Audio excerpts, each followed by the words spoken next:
Anda bawa Alkitab atau ketinggalan? Ya, mari kita buka bersama di dalam 1 Korintus 15 ayat 58.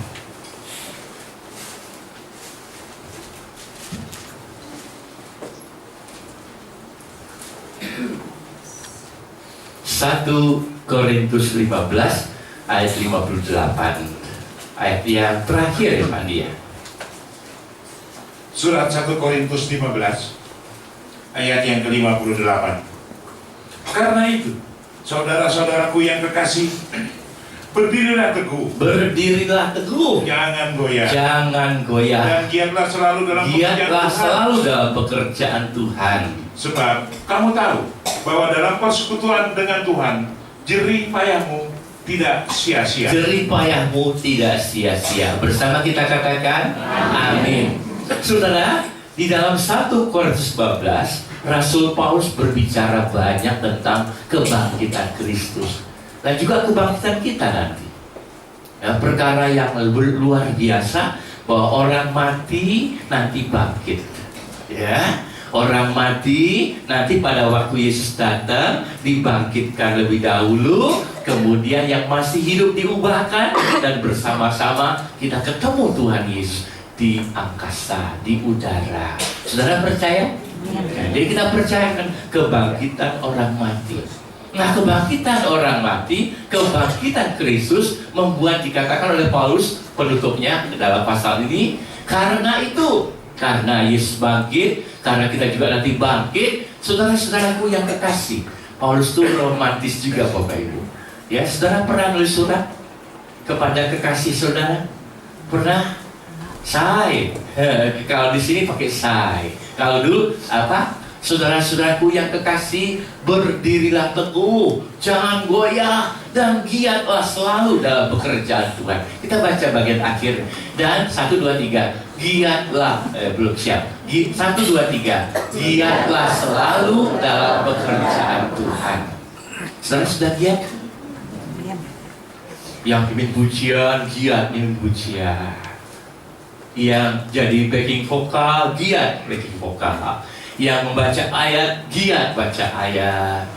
Ya, yang tugas multimedia, saya bangga. Ya, Yemima, ya, anaknya cucunya Oma Miharja. Itu dari dulu Bapak Ibu, giat ya, nggak pernah bosan. Rasanya kalau nggak tugas dia seperti ada yang kurang sesuatu. Saudara, bagaimana giat ibadah? Itu salah satu Bapak Ibu, ya, dalam pekerjaan Tuhan, giat ibadah, giat berdoa, giat baca ayat, giat melayani, melayani main musik, ya, melayani apalagi mimpin doa, melayani apalagi ada kunjungan, melayani apalagi Bapak Ibu ibadah keluarga. Seperti katakan oleh Paulus, ya, bahwa kamu tahu dalam pekerjaan persekutuan dengan Tuhan, jerih payahmu tidak sia-sia. Nah, pagi hari ini saya mau membagikan buat saudara bahwa jerih payah kita melayani Tuhan tidak sia-sia. Kami sudah melayani sebagai hamba Tuhan, gembala di Bogor sudah 25 tahun lebih. Aduh Bapak Ibu, kami melihat begitu banyak hasilnya. Tidak sia-sia. Apa maksudnya tidak sia-sia Bapak Ibu? Apa maksud tidak sia-sia Bapak Ibu? Halo? Tidak sia-sia maksudnya apa? Pasti ada hasilnya. Pasti ada manfaatnya ketimbang mudaratnya. Pasti ada keuntungannya. Ya, kalau kita melayani Tuhan pasti ada untungnya Bapak Ibu. Kalau saudara dagang kan pernah rugi, ada untung ruginya. Tapi kalau melayani Tuhan nggak ada ruginya, bahkan banyak untungnya Bapak Ibu. Ada cucu saya terpelihara, ya, sampai anak cucu saya berkat Tuhan tuh nggak pernah berhenti. Sampai saya sudah tua begini, saya sudah tua bukan? Nah, bukan, bagus. Sampai saya tua begini, ya, selalu ada hasil yang saya terima. Tadi pagi-pagi saya mau masuk mobil ya, ada yang kasih masakan Bogor, khas Bogor Bapak Ibu. Saya kasih menunya, buku menunya, saya dimasakin Bapak. Wah, hari ini coba masakan khas Bogor, soto kuning ya. Mungkin ya ini ya, soto kuning. Tuh, jadi tidak pernah tuh saudaraku, saudara melihat Tuhan tuh sia-sia. Nggak pernah. Jadi jangan takut. Dan saya capek-capek kerja buat Tuhan, nggak ada hasil. Nggak, selalu ada hasilnya Bapak Ibu. Ya, saudara percaya? Melayani Tuhan ada banyak hasilnya, ada banyak untungnya. Ya, ada yang ketemu jodoh di gereja, itu ada hasilnya. ada yang apa Bapak Ibu dapat pekerjaan karena dia ke gereja, itu ada hasilnya. Karena ketika kita mengutamakan Tuhan, yang lainnya itu ditambahkan oleh Tuhan. Amin. Kita lanjut. Pagi hari ini kita uraikan bersama ya, melayani Tuhan itu tidaklah sia-sia. Melayani Tuhan itu ya dikatakan oleh firman Tuhan menunjukkan saudara sudah dewasa. Saudara sudah dewasa bukan? Saudara sudah dewasa bukan? Maksudnya dewasa rohani. Ada orang sudah puluhan tahun ke gereja Bapak Ibu.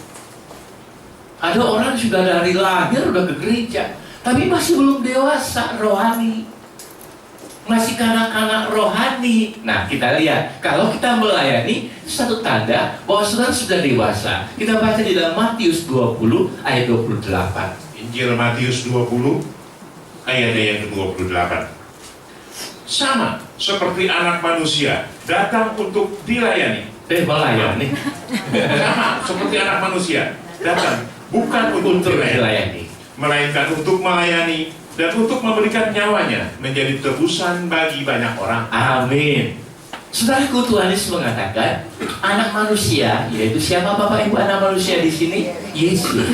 Yesus mengatakan, aku datang bukan untuk dilayani, melainkan untuk melayani. Saudara, kalau sudah dewasa, kita nggak perlu dilayani, tapi melayani. Saudara lebih suka dilayani atau melayani? Kalau saudara suka dilayani di rumah sakit, terbaring, minum, saudara ambilin minum, ya, lapar, tak kasih makan, ya, sakit, kasih obat, itu di rumah sakit. Tapi kalau saudara sehat, orang sehat tuh maunya kerja sendiri Bapak Ibu, betul tidak? Ya, ketika saudara sakit enak gak? Ada orang tua kita senang sakit Bapak Ibu. Ya semua dilayani. Mau makan apa mah? Biasa nggak dikasih makan daging babi, makin samcan. Karena dia sakit makan apa mah? Itu loh yang samcan kuluyuk. Bukan kuluyuk, apa itu namanya? Cunyuk. Ya, babi hong. Tuh. Oh minum apa mah? Nggak kasih nggak? Biasa nggak kasih es. Minum es, kasih. Dan dia lagi sakit, semuanya apa yang kepengen dikasih Bapak Ibu. Ada orang tua, Pak sudah sembuh mah? Belum. Kenapa? Waktu kalau dia sembuh nggak dilayani lagi. Jadi orang yang dilayani umumnya orang yang sakit. Kalau saudara suka dilayani, mungkin saudara sakit, mungkin juga saudara masih anak-anak. Semuanya dilayani gitu. Ibu-ibu sudah melayani suami? Ibu-ibu sudah melayani suami? Benar? Atau benar?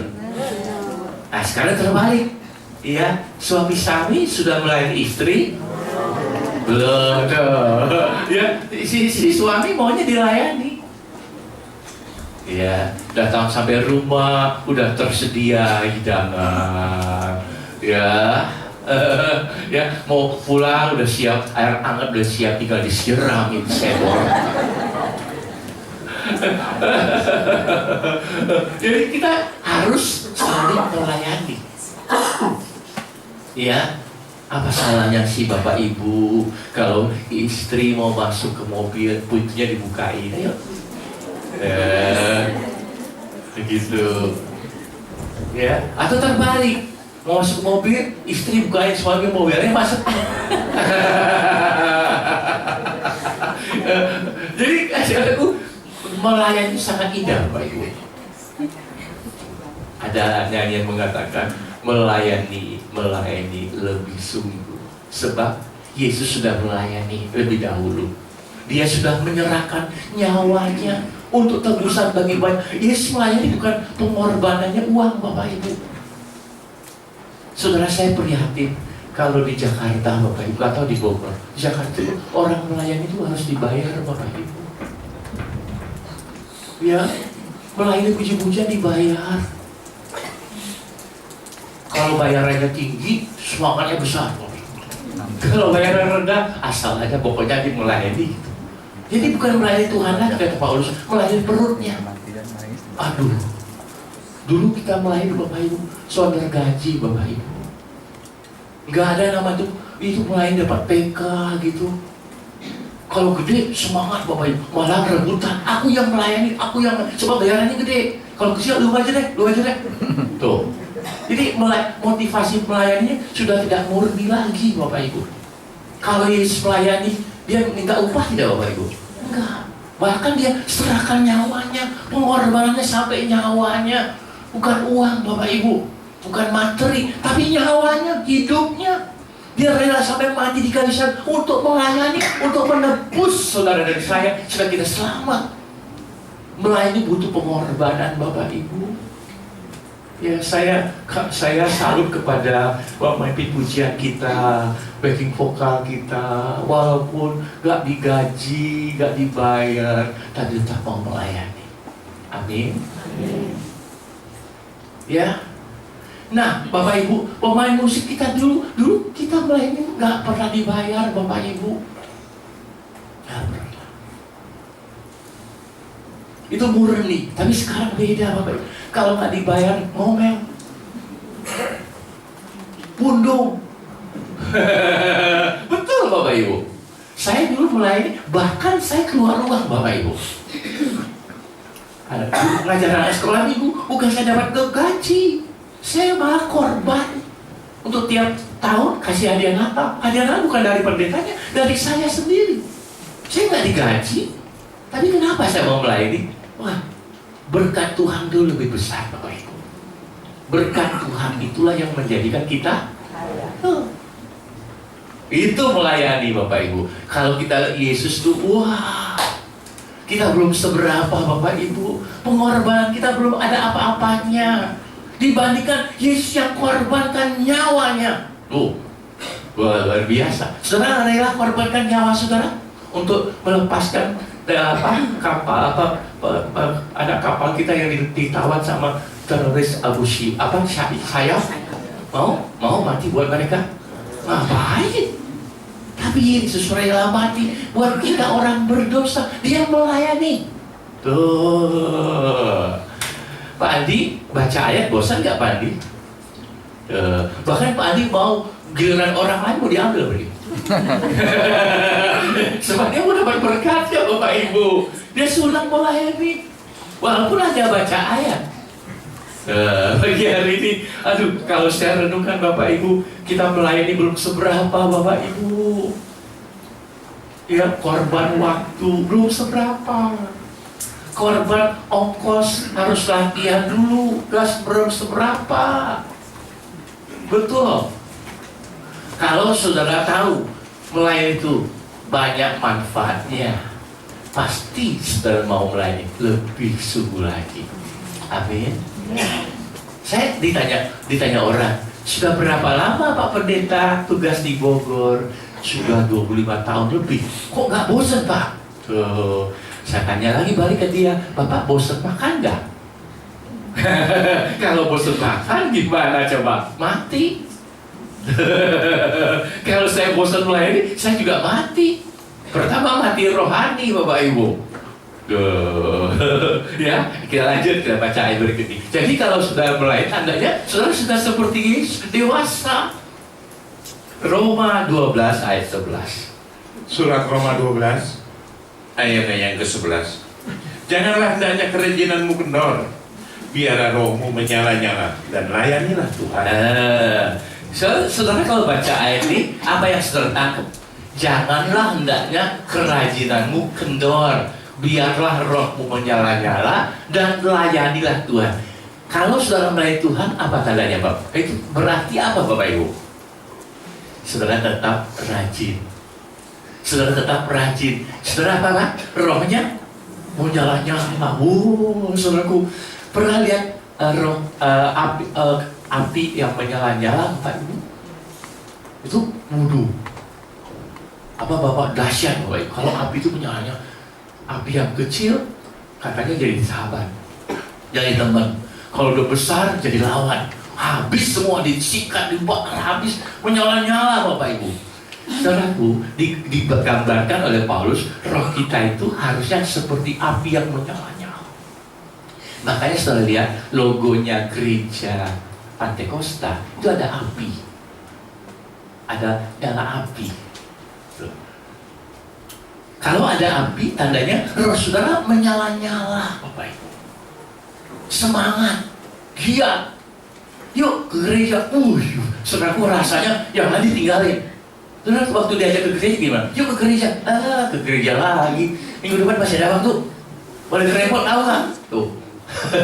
Atau saudara, yuk ke gereja. Ayo.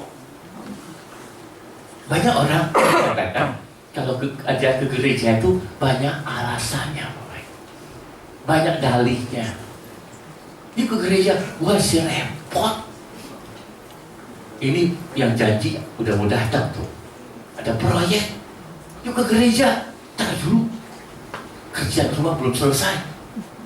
Yuk ke gereja. Nih siapa yang jaga rumah? Rumah dijaga kan. Emang bakal hilang tuh rumah. Ya kan banyak alasan Bang. Tapi kalau diajak, yuk Pak Malaki kita ke pesta yuk.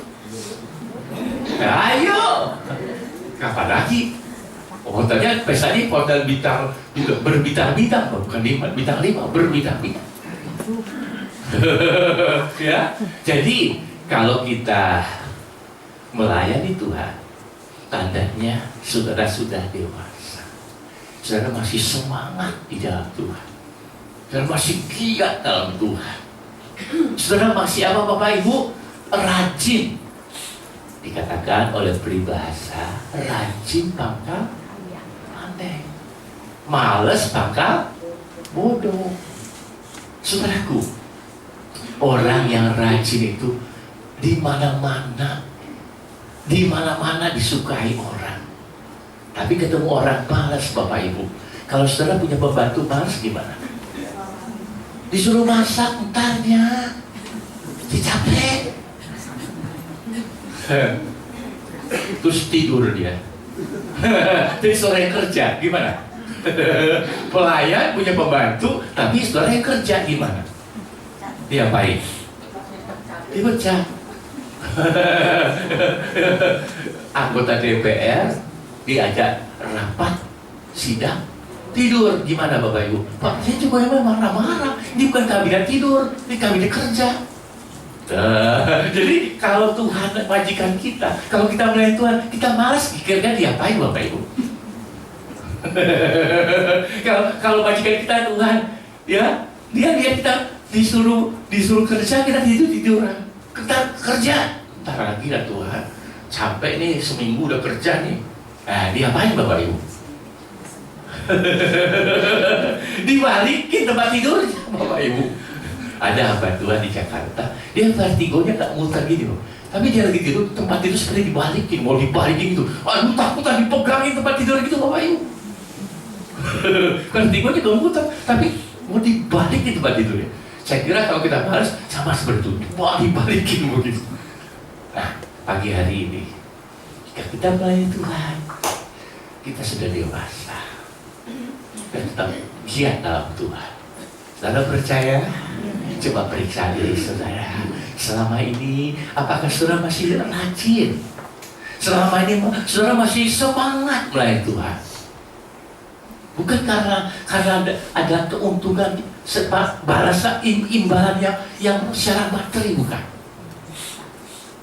Ya, saudaraku, saya waktu kuliah sempat di Malang, Bapak Ibu. Saya kos. Tempat tinggal saya itu, kos saya itu jauh dari gereja. Jadi harus ganti 2. Sekali naik bemo, terus naik bemo lagi, dua kali ganti. Itu perjalanannya naik bemo bisa setengah jam. Jauh Kota Malang tuh, aduh jalannya naik turun itu. Pas lagi naik tuh, pas lagi naik tuh, bemonya udah sampai ke Pelorak sih. Pas lagi turun, sebagai jantung Bapak Ibu. Tapi saya nggak bosan. Saya tetap melayani, ikut kur. Saya ikut kur Bapak Ibu. Terus ketika gembalanya lihat saya ikut kur, dia nggak, saya dikasih seragam Bapak Ibu. Itu pertama kali saya dapat satu hadiah dari ibu gembalanya, kasih saya tambah giat lagi saya melayani. Tapi saya nggak sama sekali. Nah saya pikir melayani, tapi dapat seragam. Di seragam dapat pergi Bapak Ibu. Nggak begitu. Tapi dapat seragam makin giat Bapak Ibu. Itu melayani Bapak Ibu. Dan ketika saya lakukan itu Bapak Ibu, masa depan saya berubah. Masa depan saya nggak sampai bulanan berubah Bapak Ibu. Bagaimana saudara? Saya nggak cari keuntungan itu, tapi saya dengan tulus mau melayani, karena dia lebih dulu melayani. Saya mau seperti Yesus. Lakukan itu Bapak Ibu. Saudara dapat balasan bukan dari manusia Bapak Ibu, dari Tuhan sendiri. Lakukan. Nanti saudara lihat kenyataan, hidup saudara berubah. Saudara percaya? Jadi kalau kita melayani, satu tanda kita sudah dewasa. Orang yang dewasa itu mau melayani. Kalau orang yang masih kanak-kanak, orang yang belum dewasa, maunya dilayani. Saya, Bapak Ibu, dari kecil, dari 1,5 tahun, sudah dikasihkan ke orang tua asuh, Bapak Ibu. Mama saya punya anak 12, saya anak yang ke-10. Mungkin Mama pikir, bosan gua ngurus anak. Brojol lagi. Nah si Markus ini yang ke-10. Repot, kasih orang aja lah. Saya dengar ceritanya dari mama asuh saya. Kakak asuh saya, kakak angkat saya itu cerita. Dulu dibohongin. Diajak main, terus ada panggil dokter, bawa kasurnya disuruh diboyong, pindahin Bapak Ibu. Dari situ itu, aduh mama tega amat ya. Anak disuruh boyong semua orang lain waktu masih kecil. Tapi dengan begitu saya mandiri Bapak Ibu. Saya bisa sendiri. Sekolah tuh jalan kaki jauh, saya jalan sendiri. Gak pernah, anterin dong, enggak Bapak Ibu. Cepat dewasa. Ada bagus juga begitu. Saya umur belasan tahun, 20 tahun, sudah pimpin KKR Bapak Ibu. Udah pimpin acara KKR, ikut KKR ke Semarang, ke Surabaya. Saya pimpin rombongan naik kereta Bapak Ibu. Gembala sidangnya percayakan saya Bapak Ibu. 20 tahun udah pimpin rombongan ke Surabaya. Cara-cara tergurung kereta api saya catat Bapak Ibu. Kenapa? Sudah dewasa. Sudah dewasa Bapak Ibu. Pernah acara sama gembala sidangnya, kita kumpul jam 9, belum datang, kita tinggal Bapak Ibu. Terus ditanya, kok kamu tinggal saya? Jam sekian nggak datang berangkat. Saya nggak bisa ngomong begitu, karena sudah dewasa Bapak Ibu. Saudara bagaimana? Sudah dewasa belum? Sudah dewasa belum? Kata Paulus, kalau anak-anak, kalau bayi, dia nggak bisa makan steak. Kalau kasih steak, anak bayi, anak-anak bisa keselak sini Bapak Ibu, nyangkut. Tapi kalau sudah dewasa, makannya apa Bapak Ibu? Makan apa tuh? Wagyu. Sudah tahu wagyu? Wagyu itu steak empuk sekali. Pas masuk mulut langsung hancur Bapak Ibu. Wah, kalau ini saya pesta, saya undang saudara, tapi bayar sendiri. Kita lanjut. Kalau dibaca Yohanes 12 ayat 26. Injil Yohanes 12 ayat yang ke-26. Barang siapa melayani aku, ia harus mengikuti aku. Dan di mana aku berada, di situ pun pelayanku akan berada. Amin. Barang siapa melayani aku, ia akan dihormati, Bapak. Tuh, Bapak Ibu, suka melayani Tuhan? Tuh, dari barang siapa melayani aku, kata Tuhan Yesus, ia harus mengikuti aku. Di mana aku berada, di situ pun pelayanku berada. Saudaraku, pelayan Pak Jokowi tinggal di mana, Bapak Ibu? Istana. Istana. Gak usah pelayan yang tukang rumputnya itu. Jadi tukang rumput saya lihat di depan halaman istana itu sukacita. Cuma tukang rumput, potong-potong. Pujilah Tuhanku. Kalau dia anak Tuhan begitu, Sur. Kalau dia bukan anak Tuhan, alhamdulillah. Walaupun potong rumput, Bapak Ibu. Kenapa? Dia majikannya, wah, presiden, orang nomor 1.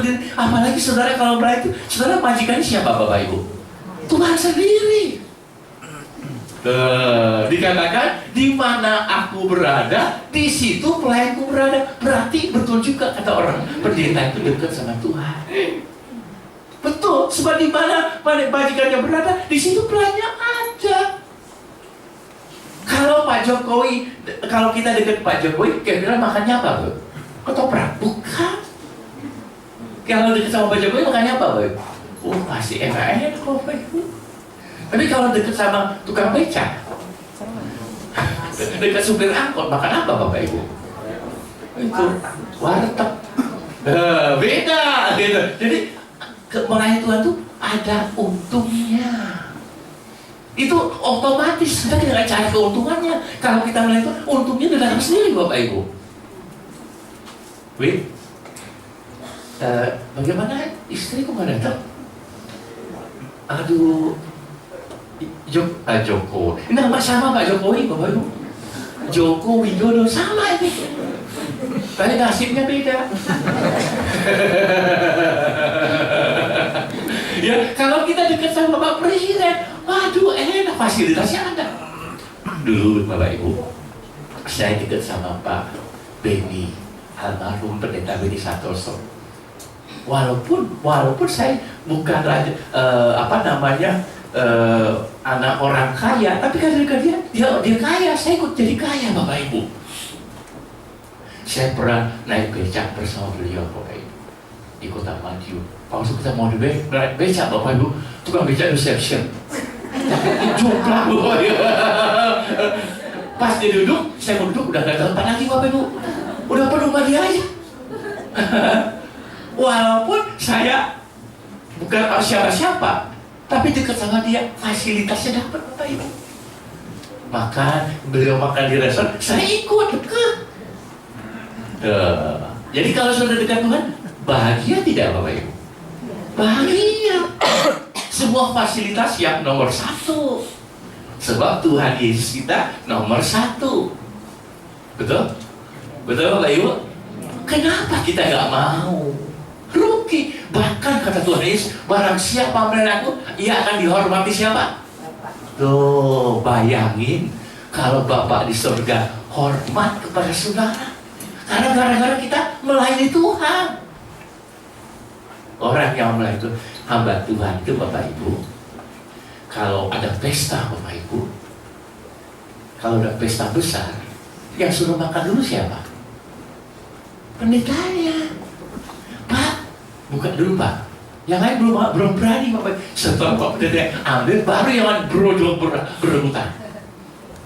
Oh, fasilitasnya hebat, Bapak Ibu. Kalau kita mau naik pesawat, Pak pendeta dulu. Kalau kita mau ke toilet aja, Pak pendeta dulu.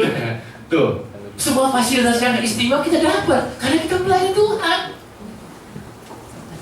Bukankah itu satu keuntungan? Amin? Atau bukan?